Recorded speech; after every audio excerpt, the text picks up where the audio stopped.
Welcome back to the show, everyone. It's Danny Haifong. As you can see, I'm joined by Scott Ritter, former UN Weapons Inspector and U.S. Marine Corps Intelligence Officer, journalist, and author, to go over the latest developments. So we begin with NATO issuing a warning saying that it is fully ready for Iran's potential retaliation against U.S. assets in Europe. NATO said it is fully ready to respond to any future Iranian attacks. Comes after a report from the Financial Times said that people close to the Iranian military and the Iranian government had said that there were many targets within Europe of U.S. assets that have been put on the table in case of a future restart of the war. This includes targets in Bulgaria, Cyprus, and undersea cables that would affect Europe greatly. Ibrahim Azizi, who is the chief parliamentarian for the national security of Iran, said that we're watching your move carefully, every move carefully. Any further mistake or miscalculation will carry consequences far greater than before. End your presence immediately. He said this to the United States. Now, Donald Trump is said to be weighing a nuclear attack on Iran. This comes from Marjorie Taylor Greene, who had reported this, and The Telegraph has picked it up, saying that it is a likelihood that this has been discussed. However, despite this, Donald Trump has announced something completely different, saying that now we are in an economic D Day against Iran, that there is a crushing economic operation that has been the biggest ever taken against any country underway. He did not go over details despite much of many texts there, but he did say that there would be consequences for any country that does business with Iran. This Shalom Kahala Yahweh Shemil Shai Salakia. Shabbat Shalom Kahala Yahweh Shemil Shai Bashim Kodash. Double honors to the elder apostles and elder bishops, a great millstone, even the elder that came before them that taught us the truth. Shabbat Shalom and salutations to all the brothers out pushing the word in truth and in sincerity, hopeful like tabernacle of David. I'm the elder Yahshua. I'm back with the World War III Daily Update. Shabbat Shalom and salutations to you all. I'm kind of letting Danny Haifong just do his thing. I guess Scott is about to give his update. So let them continue, and then we'll get a couple of precepts and keep it real short. Ain't going to be nothing too long. Salaki. Help us understand these developments, in particular, this idea that Iran would target even European assets or U.S. assets in Europe, NATO assets in case of a future attack, as well as this, more talk about Trump considering the nuclear option. What do you make of all this? Maybe it's a slow news cycle, and people have to fill the gap with something. Look, why would Iran strike European targets? I mean, I know there's people out there frothing at the mouth because Iran's won the war, and why not go in for the kill and all this. But Iran's not stupid. Why complicate the mix? It's not just about the military aspect. I don't think Iran's losing any sleep over the prospect of a NATO retaliatory strike. But the diplomatic and economic aspects cannot be ignored. And, Iran right now is in a position where the United States is increasingly isolated. It's winning on this front of getting the United States to leave the Gulf. One of the reasons why the United States would leave the Gulf is that it feels abandoned by its NATO allies. And so let's just have Iran just give the United States a big gift. Hey, Iran, those European countries that really aren't having impact whatsoever on the war you're having with the United States and Israel, attack them. And now what you do is you make them politically close to the United States. See, it doesn't take a tremendous amount of military force to get Donald Trump excited. He just has to believe that Europe has come to, honored his call. And it changes the psychology. Since we're dealing with an emotionally unstable president, it would do it in a manner which is moving in the opposite direction Iran wants the United States to be moving. Iran wants the United States to be leaving the Middle East, not coming back to the Middle East with European assistance. The military help that Europe has provided is nothing. Why didn't, for all you big, bold, brave brave Iranian armchair generals. Why didn't Iran attack Israel last time around? I mean, American tankers were coming out of Israel. But that's what's happening in Bulgaria and Romania. So why not attack Israel? Didn't want to expand the conflict now, did they? It's the same thing. So I just think this is just stupidity in the extreme. There might be people in Iran that are talking about this, talking tough, but the notion that Iran is going to strike Europe is absurd. The United States has recognized there is no military solution to this problem.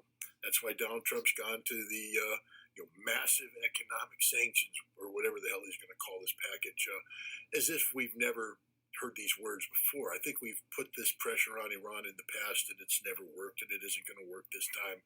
And this is reflective of the fact that Donald Trump doesn't have a plan. What we do know is he can't use military force to seize the Strait of Hormuz. The Pentagon has told him as such, and so he's gone to Plan B. It will fail. But the last thing Iran would be doing is attacking Europe. I mean, again, I don't make Iranian policy for the Iranians, but I couldn't think of a dumber move than that. It's stupid. It doesn't need to happen. All the pressure, if the conflict is resumed, all the pressure should be on punishing those nations in the region that helped the United States, not trying to get Europe to join the United States or somehow, embolden Donald Trump. So there's that. On nuclear, look. Nuclear. Okay, so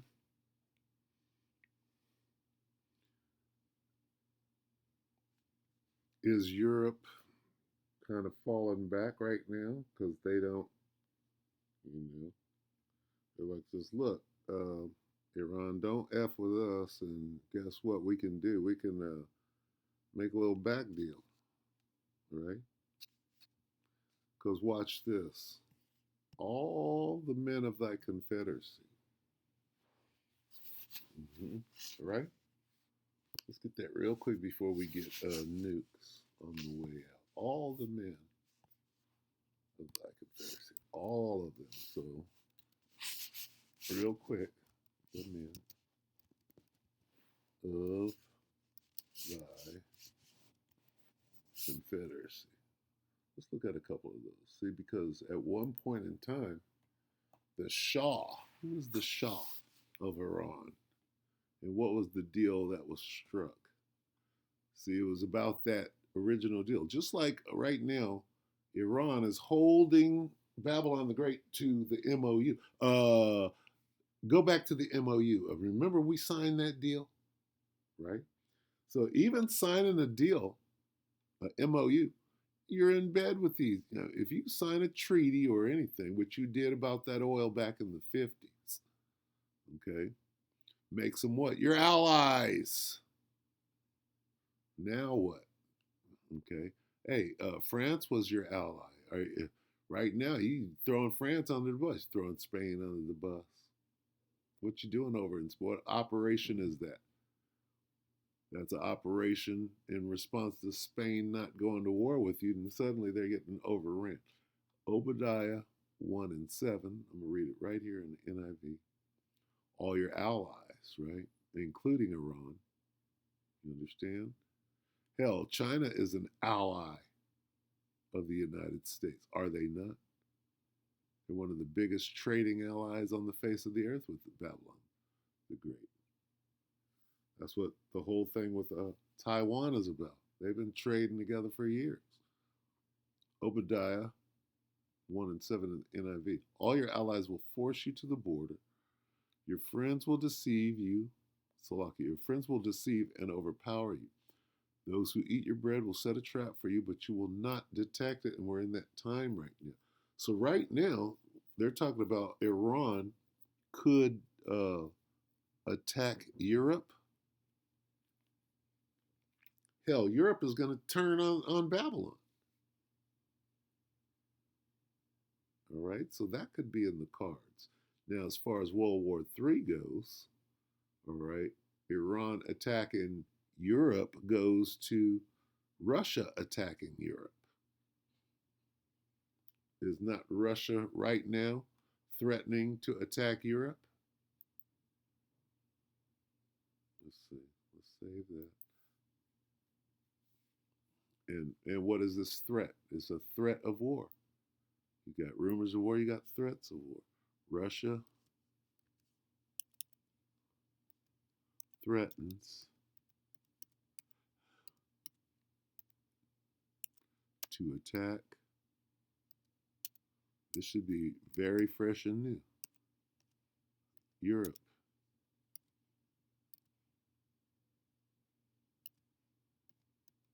Opa.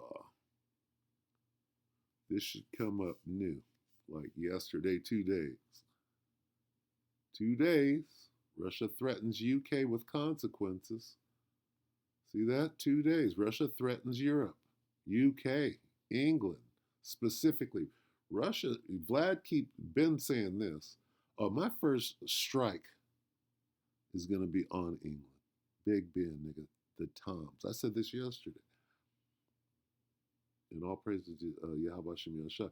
U.S. intel warns Putin is planning a NATO attack, which is Europe.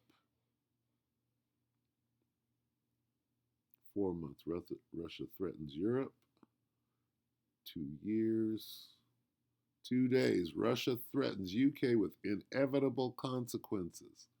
So, Iran threatening Europe is Russia threatening Europe. Why do we say that? Oh, Ezekiel 38, Salakia. Because EZE 38. Because Russia is arming them. I didn't get that.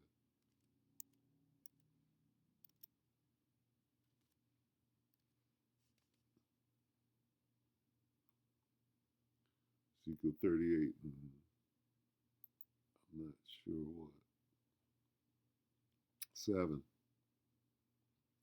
Ezekiel 38 and 7. Be thou prepared and prepare for thyself, thou and all thy company that are assembled unto thee, and be thou a guard unto them, which includes Persia, right there.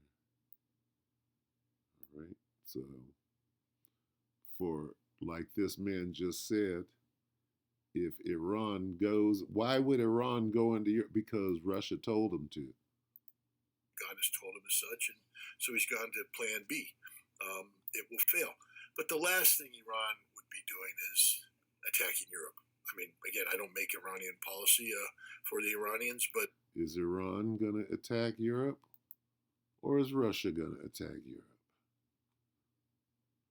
You understand? And right here, let's go back over here. Who's together? Who's part of whose army already? Be thou prepared. Prepare for thy company that are assembled unto thee. Iran is Russia, the Russian army. Just like Babylon the Great is the IDF, if you don't understand that yet. Babylon the Great was absorbed into the IDF. Understand that. Okay, and just as Babylon the Great, the military fighting force called the United States military, was absorbed into the IDF. Okay, they kind of alluded to it, but if you don't know that that's what the deal is, then you're just on the slow bus. Okay, and according to Ezekiel 38, and look at the language. Okay, Iran has been absorbed into the Russian military. Okay, and I always try to bring this out. It says, get ready, be prepared. Let's talk about Russia. Russia, get ready, be prepared. You and all the hordes gathered about you, and take command of. What does it mean to take command of them? It means now they are in your army. Persia, put Libya with them, are now being commanded by Russia. And take command of them. And take command of them. And be a guard for them. No, you're commanding. You're calling the shots for that. They have been absorbed into gathered around you, hosts that are assembled unto you, assembled about you, mobilized. If you understand what these words mean, okay, gathered about you, assembled around you, about you, be a guard, assembled about you, companies that are assembled about you,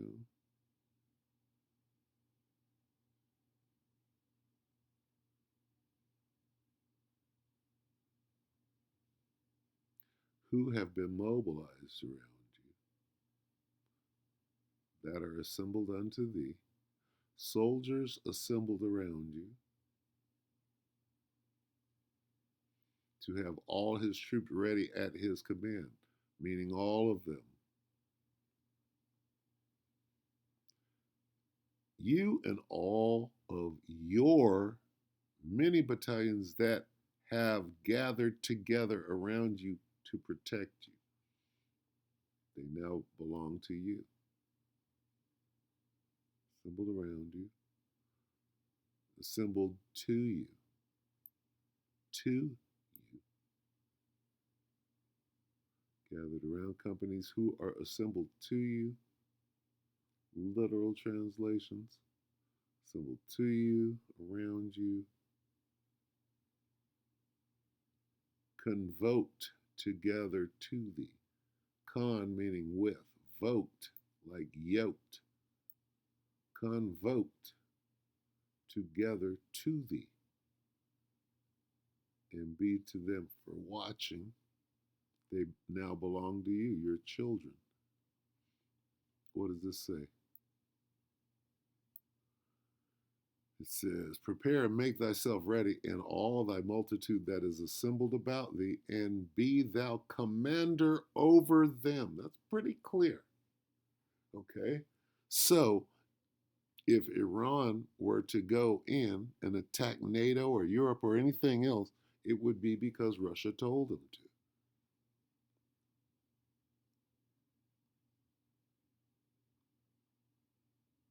And you shall be like a commandment to them. Getting pretty clear, isn't it? But in my service, it says, prepare, get ready, you and all the company for you, but in my service. That's a clear distinction. Hold yourselves in reserve for them. Okay? Aramaic. With you be a guard. That's about it. But you get the point. You should be able to. Anyway. So let's look quickly into these nukes. I couldn't think of a dumber move than that. It's stupid. It doesn't need to happen. All the pressure, if the conflict is resumed, all the pressure should be on punishing those nations in the region that help. And the conflict will resume because Trump is hell bent on some stupid shit and is out of control because the Most High is the one in control. The United States, not trying to get Europe to join the United States or somehow, embolden Donald Trump. So there's that. On nuclear, look, I've said this all along, and people, can listen to the way they want. If the United States is faced with, existential defeat, it will use nuclear weapons. It's just the way it is, guys. It's just. And if they're not faced with existential threat, they'll use nuclear weapons. If they get a bloody nose, which they already have, and got their ass kicked, they're coming back with me. The way it's going to be. It doesn't mean we're going to use them because we're not faced with an existential defeat yet. We're faced with political embarrassment. There's a difference. Pick nose mountain. But, and then the other thing, people are like, Iran's got to build their own nuclear weapon. Well, there's no greater way to guarantee an American nuclear strike against Iran than Iran building a nuclear weapon. I mean, right now, the talk of a nuclear weapon. No, we just read that Russia is going to supply whatever Iran needs. Be thou Prepare for thyself, for you and everybody assembled. That means nukes too. So sorry, uh, Phil Donahue. Scott Ritter. Sorry about that. We listened to the Most High, not me. It seems to be focused on Pickaxe Mountain, where there's a deep underground facility where Mountain. Iran may or may not be doing things of a nuclear nature.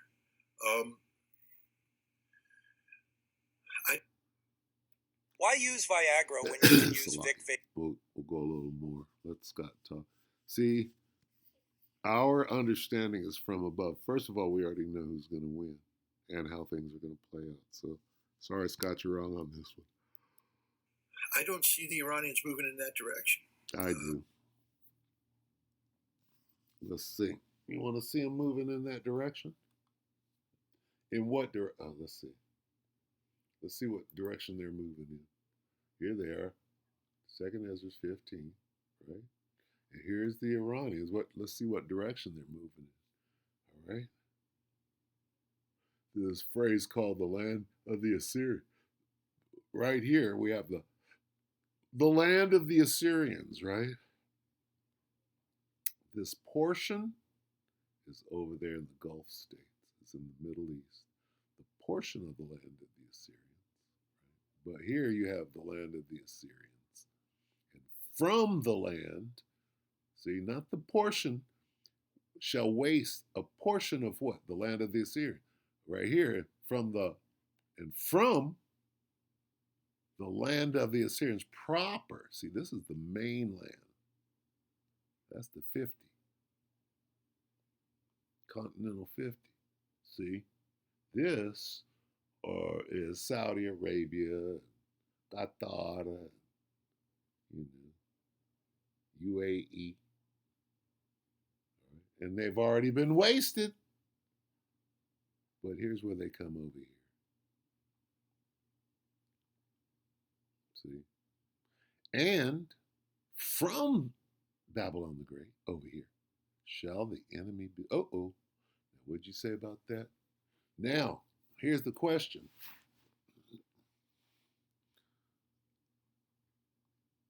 Okay, when you speak of the land of the Assyrians, this speaks also of Israel, the land of Israel. The land of Israel can be included here. The land can be the land of Israel can be included here. What's the name has bases over there? England, France, they all have bases over there, right? So England, France, Europe can be considered a portion of the land of the Assyrians. And just as Iran wants to come over here and attack the great Satan as they're attacking the great Satan in their provinces over there, they want to go to England. They want to go to Europe and attack at their homes as well as those provinces that they're attacking over there. Okay? All right? So it's all relative. It's called World War.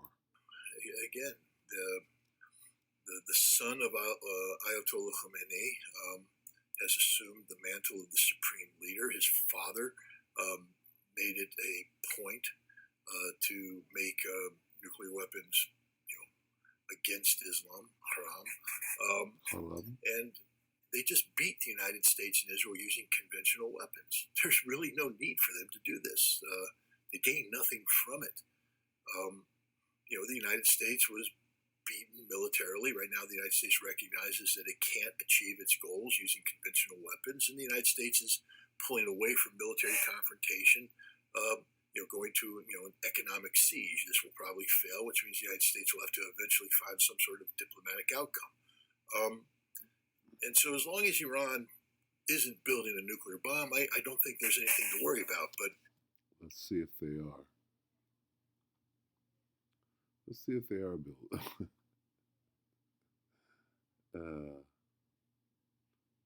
See what they're building.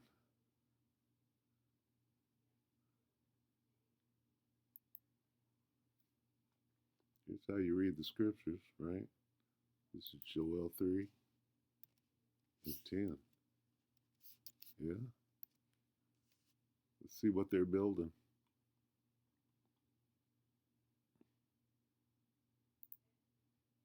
Joel 3 and 10.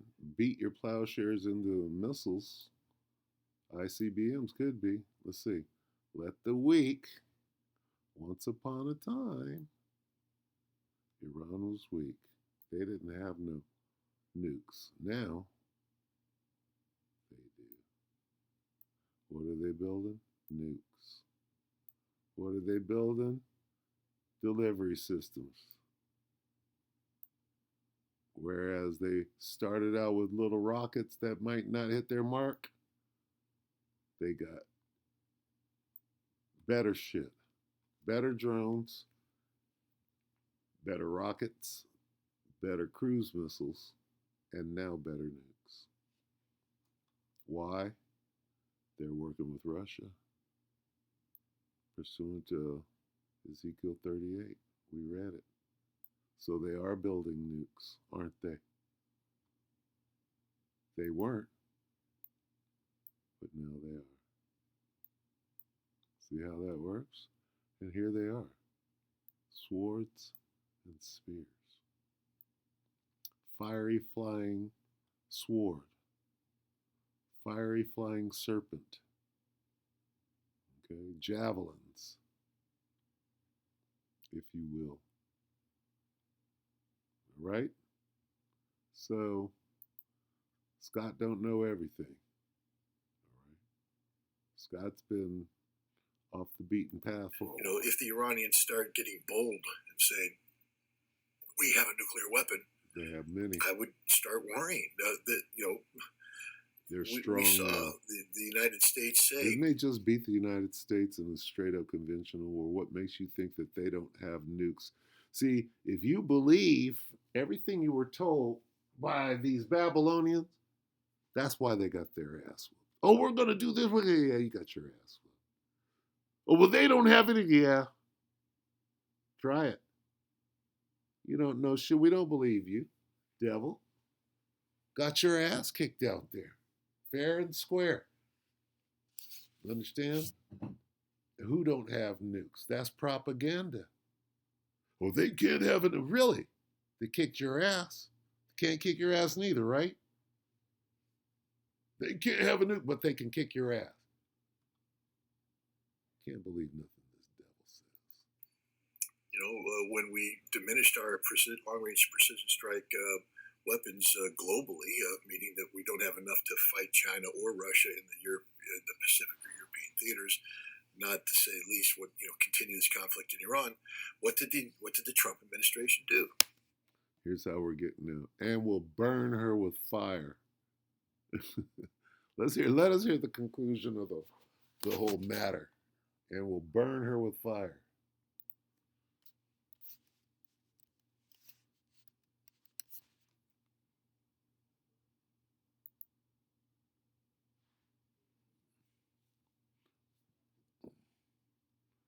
Revelation 17 and 16 in the NIV, the beast and the 10 horns, right? You're talking about Europe over there. That's NATO and the EU. The beast and the 10 horns you saw will hate the prostitute. They will bring her to ruin and leave her naked.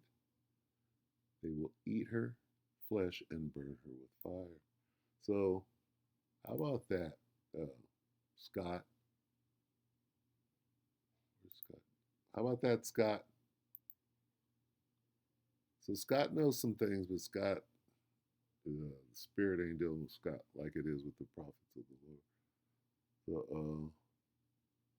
hopeful elect. They re-examined their nuclear posture and said, well, we're going to lower the threshold for using tactical nuclear weapons. We're going to use them a lot earlier in any potential conflict. Why? Because they got no other weapons to use. And so it is a dangerous situation. What you want to do, if you're the Iranians, is preclude the United States from feeling tempted to use nuclear weapons. You can't do that. This devil got his ass kicked. He wants to get back. Thinks He thinks the only way he can do it is with nukes, and he's going to find out that that ain't going to go well for him either. Anyway, what do I mean by that? They're going to burn her ass with fire? It's not going to go well. So we already know what's going to happen with that. We pray that the elect ratifies. You brothers and few sisters,